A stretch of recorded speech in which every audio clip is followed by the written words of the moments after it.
Une scène hautement symbolique s'est déroulée près de Paris, sur la base aérienne de Villacoublay, où le président ukrainien Volodymyr Zelensky et le président français Emmanuel Macron ont signé, sous une pluie battante, un accord de défense présenté comme l'un des plus importants depuis le début de la guerre en Ukraine. Cette lettre d'intention, soigneusement préparée lors de cette 9e visite de Zelensky en France depuis l'invasion de février 2022, marque un tournant décisif dans la coopération militaire franco-ukrainienne et dans l'équilibre stratégique en Europe. Si les deux dirigeants n'ont pas immédiatement révélé les détails de l'accord, le président ukrainien avait déjà annoncé la veille qu'il s'agissait d'un accord historique, destiné à renforcer de façon massive l'aviation de combat, la défense aérienne et l'ensemble des capacités militaires de son pays.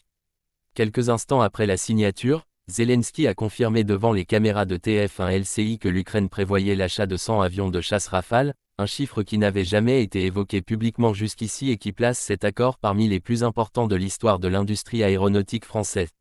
Selon lui, ce sera le plus grand système de défense aérienne au monde, un message clair adressé autant à ses alliés qu'à Moscou. De son côté, l'Élysée a rapidement validé cette information, précisant que ce renforcement militaire inclurait non seulement des Rafales mais également des systèmes de défense anti-aérienne de dernière génération et un ensemble de drones destinés à moderniser la capacité offensive et défensive de l'armée ukrainienne. Pour Paris, cet engagement témoigne d'une volonté ferme de soutenir l'Ukraine sur le long terme, alors que le conflit, désormais entré dans sa 4e année, continue d'évoluer.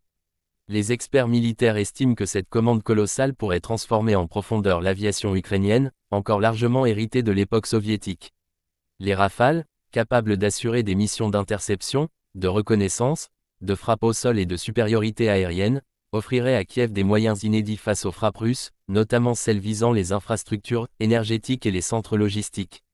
Les systèmes de défense aérienne fournis par la France viendraient renforcer un dispositif déjà mis à rude épreuve, et contribueraient à réduire l'impact des drones et missiles russes. Politiquement, cette signature traduit également une détermination française à jouer un rôle majeur dans la sécurité européenne. Emmanuel Macron avait déjà affirmé à plusieurs reprises que la défaite de l'Ukraine serait une menace directe pour le continent. Avec cet accord, Paris confirme sa position de premier plan au sein des alliés occidentaux et envoie un signal clair: la France n'a pas l'intention de laisser l'Ukraine seule face à la pression russe. Alors que les discussions techniques et industrielles vont commencer pour mettre en œuvre cette commande d'une ampleur exceptionnelle, ce nouvel élan de coopération militaire franco-ukrainienne apparaît comme un moment clé de la diplomatie européenne. Les prochains mois seront déterminants pour la concrétisation de ce partenariat stratégique qui pourrait redessiner l'équilibre de la sécurité en Europe.